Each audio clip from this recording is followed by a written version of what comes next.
Sekarang saya akan tunjukkan terjemahan Protestan memang mengandung bahaya. Roma 3 ayat 28.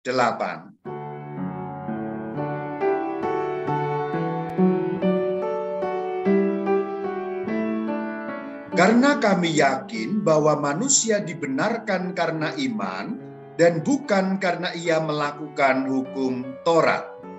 Nah, ternyata apa yang terjadi, saudara-saudari? Yang terjadi adalah Romo Martin Luther, atau pada waktu itu sudah keluar namanya ex Romo Martin Luther, menambahkan kata hanya di depan karena iman. Martin Luther ini membuat terjemahan Alkitab dalam bahasa Jerman. Terjemahan karena iman ditambahi kata hanya.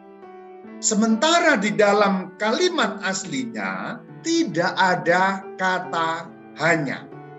Maka kemudian ketika terjemahan bahasa Jerman itu dibaca orang, bunyinya menjadi seperti ini.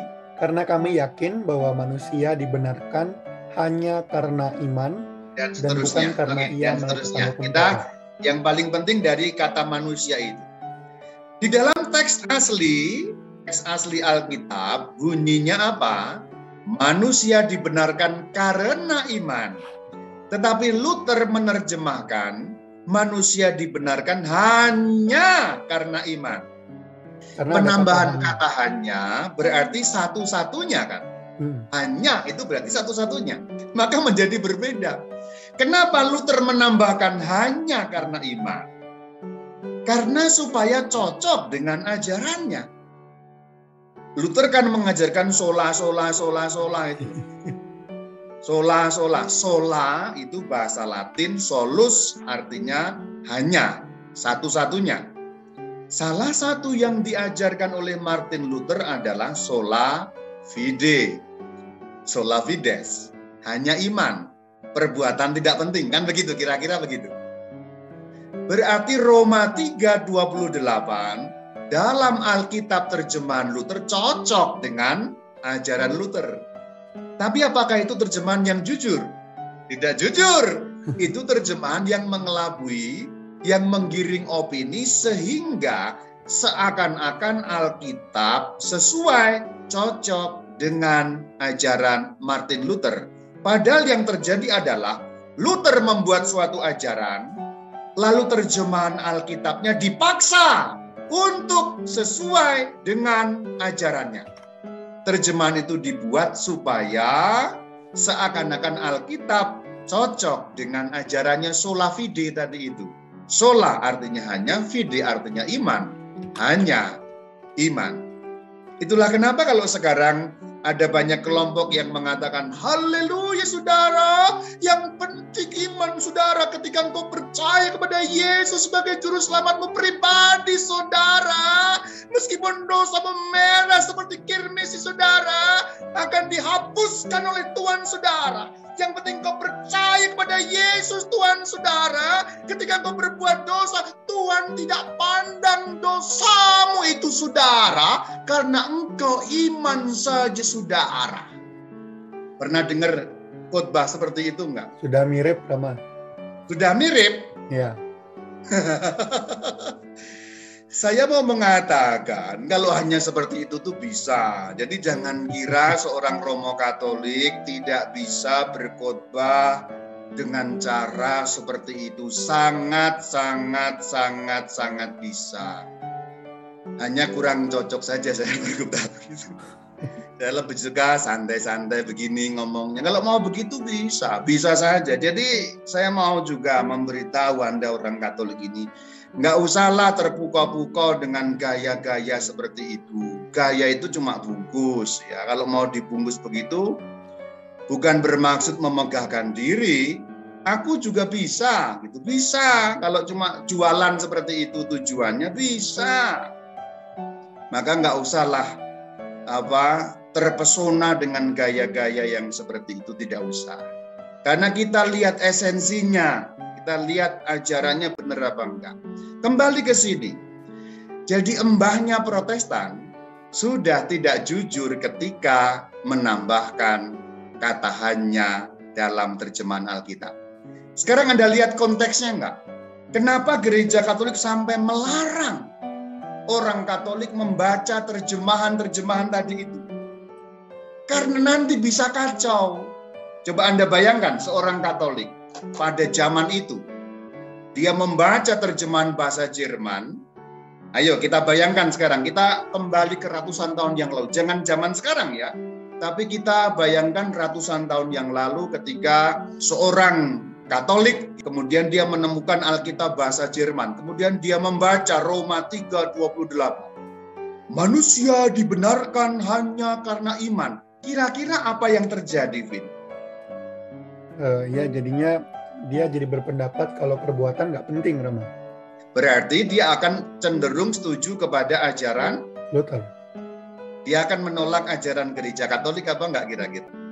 Iya, jadinya. Ya. Konsekuensinya jadi begitu, Rama. Iya, dengan membaca terjemahan yang sudah dipelintir tadi, kemudian orang itu akan berpikir, loh kalau demikian ternyata Katolik salah, Luther yang benar. Karena di Alkitab ditulis begitu, padahal ternyata ya, karena di Alkitab terjemahan yang dia baca tertulis demikian. Jadi persoalan pada zaman itu, persoalannya pelik sekali saudara-saudari. Terjemahan Martin Luther itu membahayakan karena konteks yang demikian. Jadi ini saya buka saja, bukan menjelekan orang Protestan, karena sudah saya ulangi lagi, Martin Luther itu Katolik Romo, ex-Romo. Jadi saya sedang ngomongin sesama Romo yang kemudian dia keluar. Dia tidak jujur menerjemahkan, itu yang terjadi. Maka kalau Anda sekarang orang Katolik, mungkin Anda pernah punya prasangka negatif kepada gereja Katolik. Dengan saya memaparkan fakta sejarah ini, engkau perlu menghapuskan pikiran negatif kepada gereja Katolik. Payah ya, kenapa gereja Katolik melarang membaca Alkitab ya? Lihat, ada konteksnya, ada sejarahnya, di mana sebuah terjemahan orang membaca Alkitab menjadi berbahaya, kehilangan iman. Apa yang harus dilakukan kalau begitu? Ya dilarang toh. Tapi apakah mutlak dilarang? Tidak, tadi sudah dijelaskan ya. Boleh, tetapi harus mendapat izin Roma dan diberi keterangan oleh teolog-teolog. Supaya orang kemudian tidak jatuh kepada yang dinamakan ya kesesatan atau menganggap ajaran Katolik malah salah. Nah itu yang terjadi, ini konteksnya. Ketika kita sudah tahu sejarahnya, melihat konteksnya, kita buka sedikit saja, ini nggak terlalu banyak sebenarnya, ini hanya saya buka sedikit. Kita melihat bagaimana pada waktu itu gereja Katolik berjuang untuk menyelamatkan iman umatnya. Bagaimana pelarangan itu justru membuat iman umat bisa selamat gitu. Karena pelarangan itu bukan tanpa konteks, tapi ada konteksnya. Maka kita sudah lihat terjemahan Protestan memang berbahaya. Pada waktu itu ya, terjemahan Protestan memang berbahaya. Itulah kenapa gereja melarang.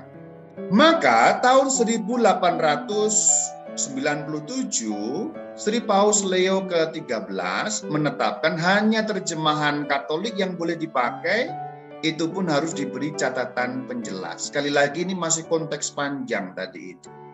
Tapi kemudian tahun 65 situasi sangat berbeda. Di dalam Konsili Vatikan kedua yang kemudian mengeluarkan salah satu dokumen yang namanya Dei Verbum, itu gereja mengatakan bagi kaum beriman Kristiani, maksudnya orang Katolik, jalan menuju kitab suci harus terbuka lebar. Konteks Protestan yang tadi itu kan sudah ratusan tahun ke belakang. Lagi pula perdebatan atau boleh dikatakan polemik-polemik pada tingkat para ahli, pada tingkat pemimpin sudah sangat berkurang. Ya di akar rumput orang masih berdebat ya. Orang Katolik dan orang Protestan di Facebook, di mana-mana kalau secara akar rumput masih berdebat. Tetapi di kalangan petinggi-petinggi sudah sangat jauh berkurang mengenai hal seperti itu. Polemik-polemik yang terjadi sudah jauh berkurang. Maka gereja menerjemahkan Alkitab, mendorong terjemahan dan lain sebagainya.